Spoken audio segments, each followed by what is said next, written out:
Nicolas, qu'est-ce que tu penses de L'Image manquante? Eh bien, c'est un des meilleurs films de 2013. Bah oui, mais on est en 2014. Mais oui, mais écoute, le film a été présenté à Cannes au Certain Regard l'année dernière, où il a En eu le mai Grand Prix. 2013. Oui.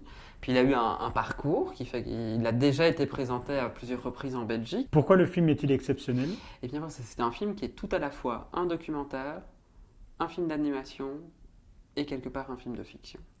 Et le pitch, c'est quoi? Le pitch, c'est le génocide cambodgien par les Khmers rouges entre 1975 et 1979.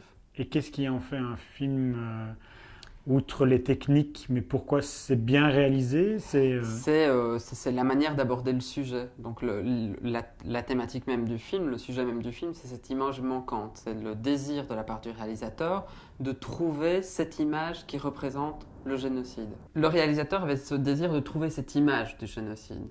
Trouver une image filmée, une photographie, enfin une image qui permette d'inscrire comme réel ce génocide qui a réellement eu lieu.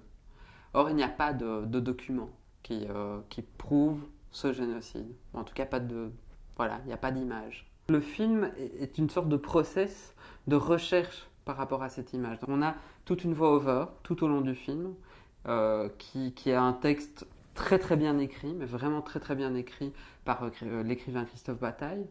Et c'est tout un questionnement par rapport à l'image. Et ça permet de faire un voyage qui n'est pas le plus drôle des voyages, mais qui est tout le parcours vécu par Itipan lorsqu'il a été déporté par les Khmers rouges, la vie en famille, la mort des uns, des autres, toute la nouvelle norme qu'on leur impose. Donc c'est quand même un génocide à l'encontre des érudits.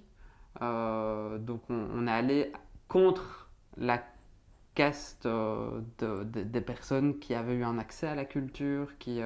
Donc c'est vraiment contre les intellectuels. C'est assez particulier comme génocide aussi. Il y a tous des jeux de couleurs, on voit des envolées vers l'onirisme au sein de ça. Comment se rattacher à ses souvenirs, comment pouvoir dépasser la réalité dans laquelle on est englué. Merci Nicolas. De rien.